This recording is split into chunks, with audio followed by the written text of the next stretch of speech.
Hey guys, welcome to the Lean to the Left podcast, where we continue the fight against Donald Trump and the harm that he's doing to our country. But that's not our topic today, really. We have with us, for the second time, author Spencer Critchley, a writer, political analyst, and author of a new book called The Liberal Backbone. That book talks about what liberals actually stand for and how they can be much more effective. Interestingly, he's released his book chapter by chapter on Substack, taking comments from readers in real time. Spencer also is author of Patriots of Two Nations: Why Trump Was Inevitable and What Happens Next. And he's the host of the podcast, Dastardly Cleverness in the Service of Good. I love that title. I just think it's great. He was a Democratic campaign advisor also for both President Barack Obama's presidential campaigns, often working closely alongside the president. Spencer, what do liberals stand for, buddy? That is the big question. I do want to emphasize, I don't want to overhype how closely I was working with President Obama, because people picture like I was David Axelrod. And Okay, you yeah, were. I was in the same room with him frequently, but I wasn't the one telling him, here's actually nobody was telling him, here's what you should say. He was actually in charge of all of that. But I am proud that I did work on both of those campaigns, and I think I made a little bit of a difference along with a whole bunch of other people. Absolutely, and I think that's just great. Now, so get back to my question. What do liberals stand for? Yeah, and actually, I was being a classic liberal there, focusing on getting everything technically correct and maybe losing sight of the big picture, which is, yes, I Yeah. worked on the Obama campaigns and I'm very proud of it. Yeah, so this is something, I think that liberals are actually, this problem is so big, liberals are actually trapped inside a form of consciousness that defines how you perceive everything. It defines the reality you live within, as if you were living within a matrix-like simulation. And you could argue that everybody's living within a matrix-like simulation because we minds construct an understanding of reality and try to make sense of what it all means. And that varies from person to person and culture to culture. But the one that liberals are trapped in is a particular form of rationality that comes down to us from the Enlightenment. And for many things, it's wonderful to be a rational thinker who understands the scientific method, understands the importance of evidence and logic. We owe just obviously enormous, unprecedented progress to the rise of that mode of thinking.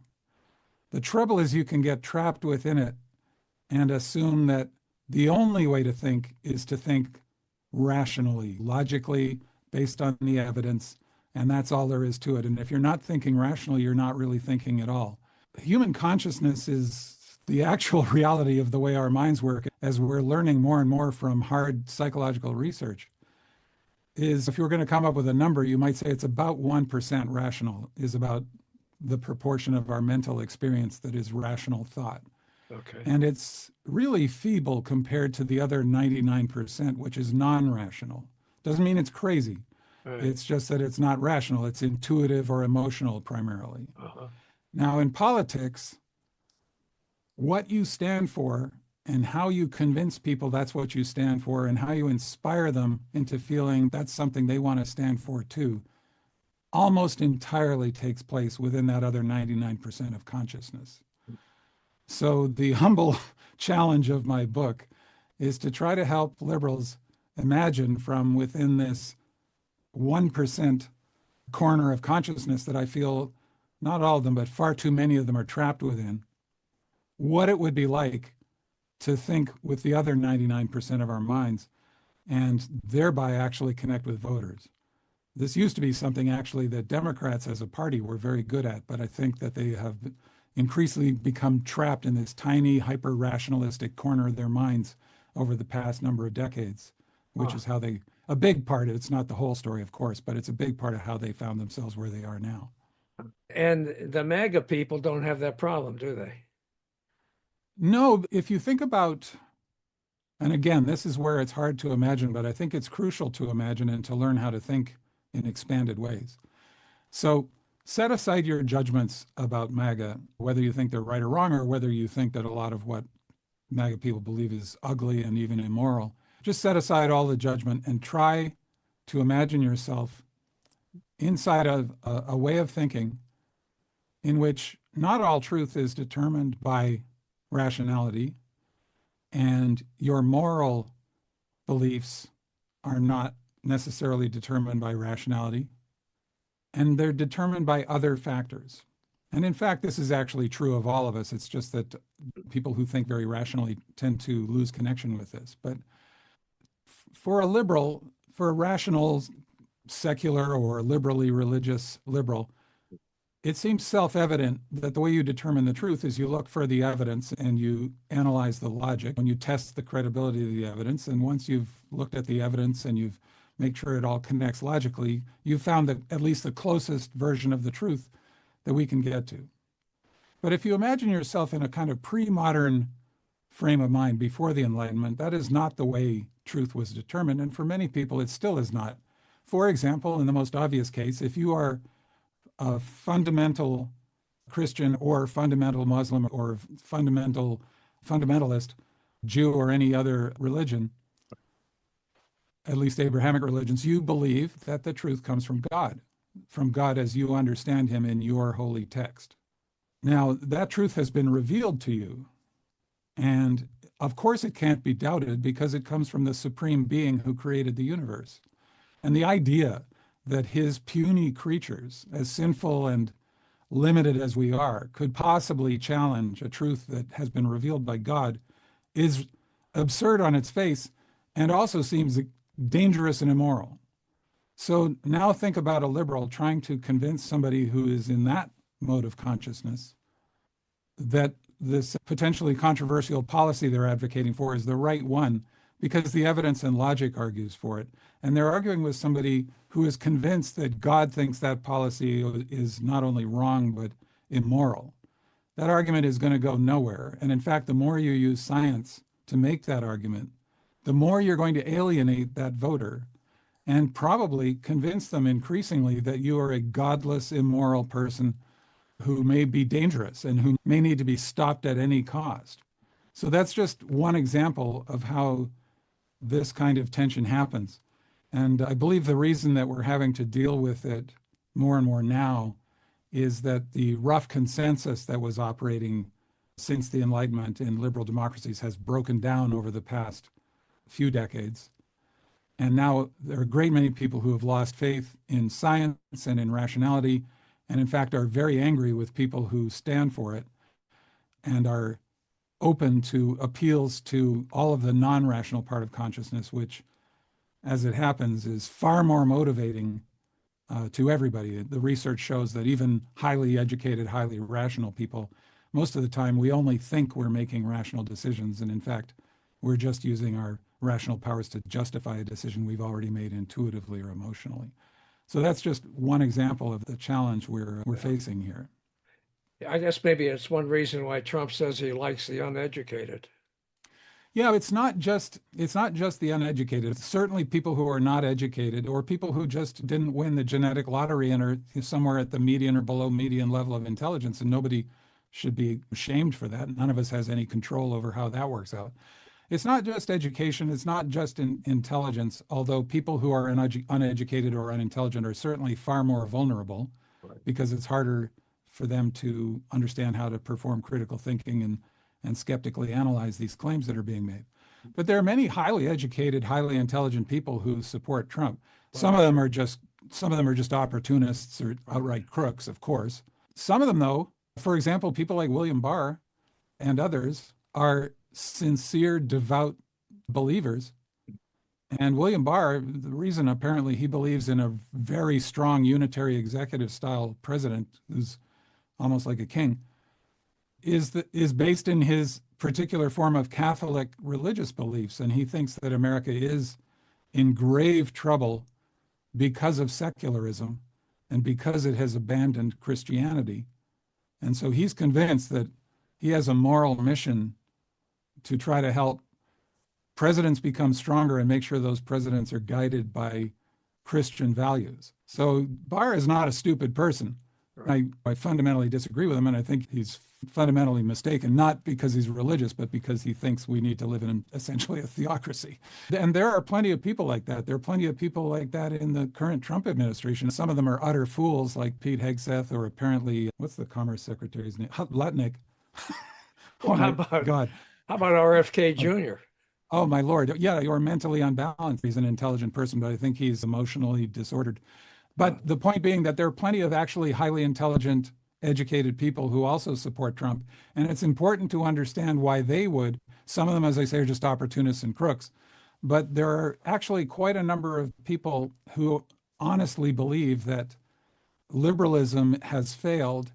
And a big part of the reason that it has failed is that it has no moral core, they believe, and in fact leads to immorality and the breakdown of society. And I think liberals need to be able to understand this. Again, you have to start by setting aside your judgments of these folks and try to understand why they believe so strongly what they believe, because otherwise you will never reach them. And not only them, but this is also part of why Democrats lost support among many members of their traditional, totally reliable base, like African American voters, Hispanic voters, who Democrats were probably taking for granted. right. But I Right. think a lot of that was they felt that Democrats no longer connect with them. And it's not that they're not making plenty of very sound arguments. It's just that in this intuitive, emotional 99% of consciousness, Democrats tend to come across as highly alienated from everybody, that everything is rationalized, everything seems divorced from culture. And a lot of people find that disturbing and find it hard to trust somebody who comes across that way, as if they're robotic or so elite that they can no longer even speak like normal people speak. Okay, I got that. Why does it make any difference if we figure all this out, Spencer? Because politics is about persuasion. Here's another example of how this can really shape your consciousness without you even realizing it. Think about the word rhetoric. That's usually used as a pejorative term, right? In popular usage. So if you talk about political rhetoric, people assume you're talking about spin and lies. This is actually, obviously, that's often true, but it doesn't have to be true. And in fact, rhetoric is the vehicle of politics. If you do not understand, if you have not mastered the skill of rhetoric, you're like a musician who doesn't know how to play an instrument. You Uh-huh. can't sing. What kind of musician are you? And instead, you could talk to me all day on an expert level about music theory, but you're not actually creating any music. That's You might true. be entirely right about your music theory. It might be PhD level understanding of music theory. And yet you're not producing a note of actual music. Democrats have come to, and liberals in general have come to practice politics that way. It's all about policy. It's all about why our healthcare policy, for example, is the rational one, and I firmly believe it is. But rhetoric functions in the realm of intuition and emotion and poetry and images. And you may wish that it were otherwise, but this is the way human beings are designed. And if you want to persuade people and you lead with all the rational arguments for why your policies are the best, and this is classic Democratic political campaigning, it'll be like watching a PowerPoint presentation where you get a list of bullet points about why we're right. Right. And then you get another screen with all the supporting evidence, and then you get footnotes, and then you get the caveats. Where Whereas the one thing that Trump understands, and he doesn't need to understand much, and he only does understand a few things, but one thing he understands is if he just makes a big emotional impression right off the bat, Right. and he uses just a few simple words like "Make America Great Again" or "Crooked Hillary" or all his famous catchphrases, Right. he knows that the impact of that, even among highly intelligent, educated people, they can't help themselves. The impact of that is far more emotionally powerful and far more memorable than lists of bullet points about policy. All of his nicknames. He made a lot of political hay with all the nicknames he's given people. Even though Yeah. we as Democrats, as people who are proud of their rationalization and everything, we think all of that is childish and stupid. Yes. And yet it works. Yeah, we're And if you look at the advertising industry, just a global multi-trillion dollar industry, those people aren't spending all that money on advertising because it doesn't work. That's true. And when was the last time you watched a car commercial where they went into the engineering details of the car? Uh-huh. You're making an expensive purchase, and yet everything is about show them what a rebel you are, or you're actually a cowboy, Right. or you're a Formula One driver, or it's all about, or you're living the life of a billionaire by pulling up to the club in this amazingly beautiful car, Right. or you're cruising along the Big Sur coastline near where I live. That they do it that way because it works. Sure. In the advertising business, as you probably know, the old saying was sell the sizzle, not the steak. So you Yeah. don't advertise a steak restaurant again by going into the sourcing of the beef and the nutritional content and all of that stuff and the square footage of the parking lot outside. You show the steak hitting the pan and sizzling and try to evoke this, what that must smell, etc. So again, it's because it works. And rhetoric, which rationalists will dismiss and poo, and when they engage in it, you can tell they're holding their noses. Yeah. And I'm saying, I guess I have to do this. But it is the medium. It's if you're a musician and you refuse to learn to play an instrument. Right. If you're a politician, you must get good at rhetoric. You must get good at making the instantaneous human, emotional, intuitive connection that makes people decide whether they trust you or not within literally a tenth of a second or less. And there's research that I cite in my book about this. And I can tell you from my own years of experience advising people in this area, in my experience, it's always turned out to be true. So the way most voters decide whether they're going to vote for somebody or not Yeah. is they look at them, and if they meet them, if they get the chance to meet them, and if they get the chance to shake their hand and just stand near them and study their faces, they're deciding within a fraction of a second. Yeah. And once they decide they like and trust this person, it's really hard to shake that. And anything you tell them afterwards either confirms this initial impression, yeah, I knew it, I knew I liked this guy, or if the reverse happens, they don't trust him. It doesn't matter what you say afterwards. They're just going to say, I don't believe it. Yeah, sure, that sounds convincing, but he's probably lying. He looks like a weasel to me. And so that's again, you may wish it were otherwise, but that's the way human minds actually work. What can liberals do to fix all this?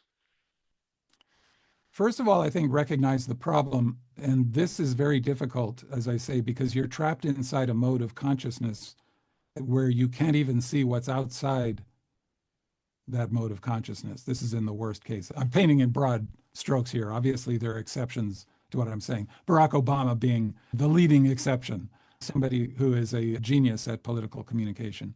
For sure. Not because he's smart, and he is super smart rationally, but because he is able to actually do the other 99% Right. that makes the difference.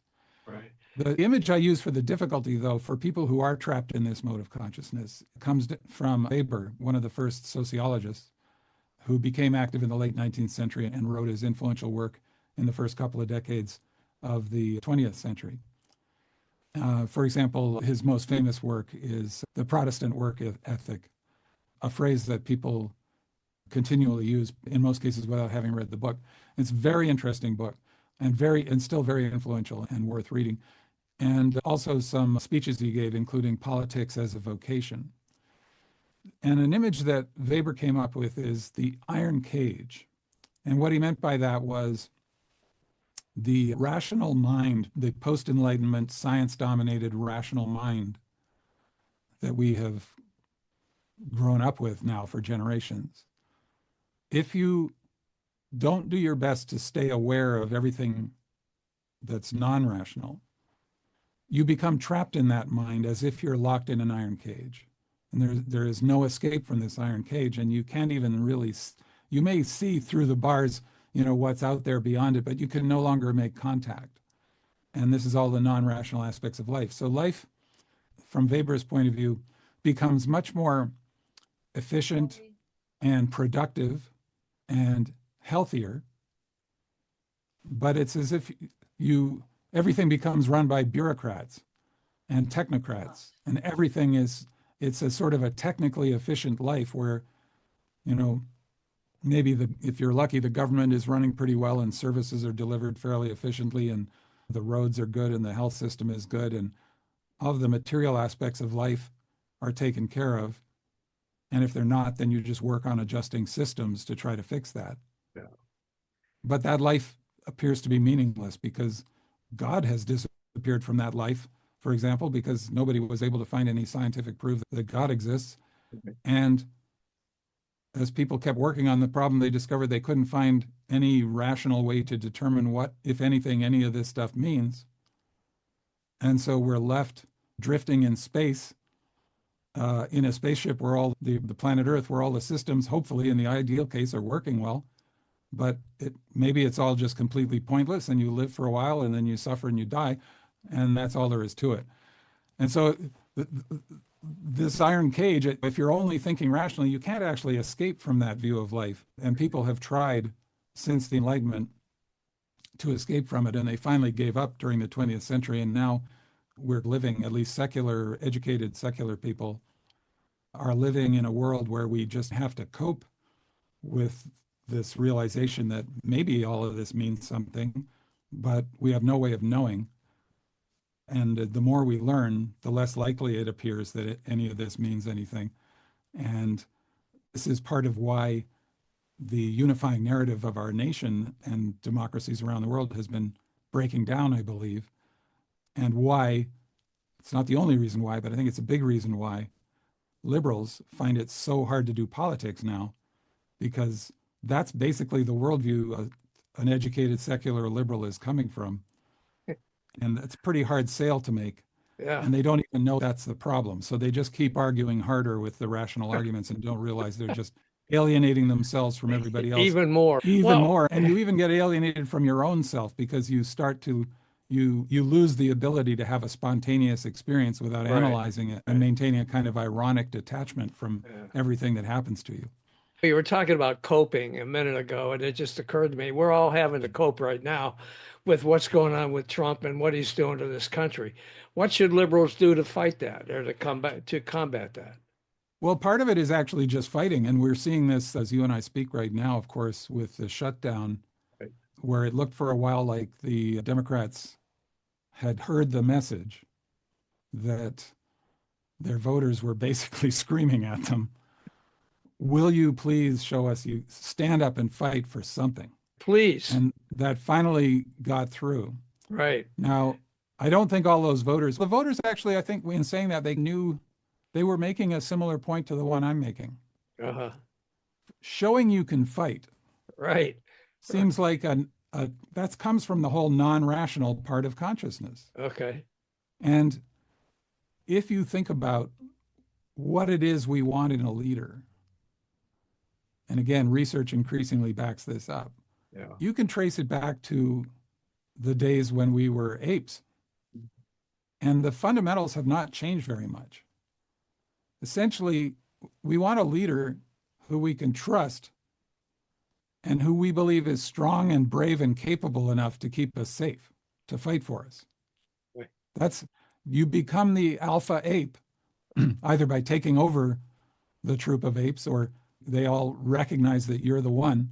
And in that situation, it's probably because you're bigger and stronger and faster and younger and more crafty than all the other contenders. But that remains at the core of what people are looking for in a leader. Okay. And what do you think to be the last Democrats lost track of that, and they come across a lot of them as bureaucrats, not as leaders. I got it. What do you think will be the lasting impact of the Trump presidency on politics, liberal politics specifically? I think that we're at a genuine historic crisis point because we're seeing the equivalent of Trumpism happen in so many other liberal democracies, as I'm sure you know very well. Germany, France, England, the Netherlands, Sweden, all over the place. We're seeing this revolt against liberalism and the rise of illiberal authoritarian governments. And again, there are many reasons for this, but I'm convinced that one of the main reasons is that at a point where people feel that life may be meaningless and it seems to be becoming ever more complicated and potentially meaningless and frustrating, people who come along and promise to just fix it and not just fix it technocratically, but fix it by restoring meaning to life. Okay. And in many cases, in the case of the right wing, it's through a great nationalist crusade. They're going to redeem the nation of all of us who are the ethnic members of this nation. And we're going to reclaim it for the Germans or the English or the French or whoever it is. And we're going to restore the national mission. This is all about restoring meaning to life and causing, essentially banishing all the fear and anxiety from life. And again, Democrats, too many of them have run campaigns like the one Hillary Clinton ran, Yeah. or Al Gore ran, or Michael Dukakis ran, or John Kerry ran. Exceptions being Barack Obama, Bill Clinton, and recently some others. Yeah. But they come at them with all these rationalistic solutions and no sense of what is the meaning of this? How are you answering my core problem? How do I end up feeling safe with you as a leader? Which, as I say, has not changed much since we were apes. How is your book coming, Spencer, and what kind of responses are you getting as you've released the chapters?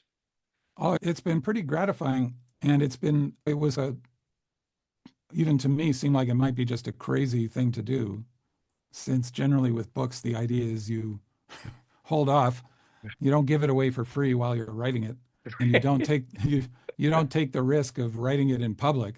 Right, there you go. Writing is hard enough with just the critical voices in your own head, let alone inviting anybody on the internet to chime in and tell I you know. When suck. I saw you say you were doing that, I thought, oh my God, this guy doesn't know what he's getting into. But I also thought it was worth a shot for a variety of reasons. Okay. One of them was it would get me going because I would have deadlines to meet, even though I created them Right. myself. The other is that I think that the whole idea of a book is another thing that's gradually dissolving before our eyes. More and fewer people actually read books. They may buy them, and hopefully they'll read a few pages, but it's Right. rare. It's rare for people even to buy the book, and if they do, they might Well, speaking of read where people a can buy bit the of it. book, where is that? Oh, Amazon? it's not published yet. Oh, okay. I've just been releasing the chapters online so far. On This Substack. and also through dastardlycleverness.com, Oh, the okay. website for my podcast. So people Okay. can find everything at dastardlycleverness.com. I hope they'll go to Substack. And if they like what they find, I hope they'll follow me because I'm new to Substack and I'm trying to build up that audience from the scattering. I know. And they can listen on the podcast on any podcast app. If you find Dastardly Cleverness in the Service of Good, all of the chapters so far are there as podcast episodes with me reading the chapter. Now, the idea is I've just recently concluded that I've finished the first draft, actually. I was stumbling into accidentally writing a second book. Okay. So All right. when I realized that, I said, okay, I'm going to stop. I've done the first draft that I wanted to do. And now I am revising the first draft Okay. of all these chapters. And so this is where it starts to maybe make some kind of business sense, is that everybody's been able to read the drafts for free. Okay. But I expect that the finished version of the book will be different in some ways significantly because I've learned so much from writing the drafts, the way one does. Okay. The difference between first draft and finished book is usually pretty dramatic, All right. and it'll still be the same ideas. Okay. But I think for anybody who's interested, it will be worth getting the book once it does come out. Well, that's awesome. Spencer, I really appreciate you being on with me on this one. Interesting conversation as always. And good luck with finishing this book, man. Thank you. I think the end is in sight, but That's good. All right, buddy. sometimes when you're driving across the prairies, the end is in sight and it's 2 days drive away. So Right. we'll see how this goes.